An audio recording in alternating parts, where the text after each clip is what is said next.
कभी north east का नाम आते ही लोग सोचते थे अरे यार छोड़ो, टूटी फूटी सड़कें, कोई ठिकाना नहीं।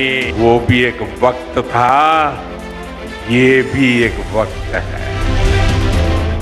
ఆధునిక మౌలిక సదుపాయాల ఒకప్పటి దృశ్యాలు అప్పటి అభివృద్ధిలో పూర్తిగా భాగం కాలేకపోయినా ఈశాన్య భారతానికి చెందినవి. అయితే నేడు ప్రధాని మోదీ దూరదృష్టి నాయకత్వంలో ఈశాన్య రాష్ట్రాలు కొత్త మార్పులతో అభివృద్ధికి కొత్త నిర్వచనంగా మారుతున్నాయి. పీఎం గతిశక్తి, పీఎం డివైన్ వంటి పథకాలు ఇక్కడి మౌలిక సదుపాయాల అభివృద్ధికి అత్యంత వేగాన్ని అందించాయి. స్వాతంత్ర్యం వచ్చిన తర్వాత తొలిసారిగా 2022లో మణిపూర్లో మొదటి రవాణా రైలు చేరుకుంది. 2023లో మేఘాలయకు మొదటి రవాణా రైలు చేరుకుంది. 2025లో మిజోరాంకు కూడా తొలి రైలు చేరింది.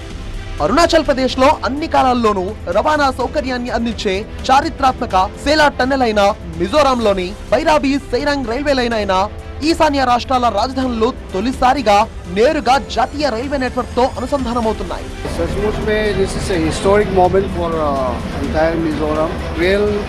ट्रांसपोर्टेशन कम्युनिकेशन नहीं होने का कारण बहुत सारे ऐसे सामान चीज़ जो कमोडिटीज़ है वो बहुत हाई प्राइस में बिकता है मार्केट में, तो लोगों के लिए ये बहुत ही अच्छा फायदा होने वाला है.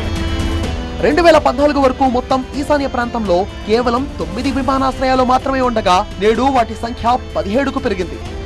నేడు ఈశాన్య భారతం దేశానికి గ్రీన్ హబ్ గా కూడా ఎదుగుతోంది. సిక్కిం ప్రపంచంలోనే తొలి 100% ఆర్గానిక్ రాష్ట్రంగా గుర్తింపు పొందింది. ఈశాన్య భారతం సాధిస్తున్న ఈ విజయాలు వికసిత్ భారత్ 2047 అనే మహత్తర లక్ష్య సాధనకు కొత్త ఊపునిస్తున్నాయి.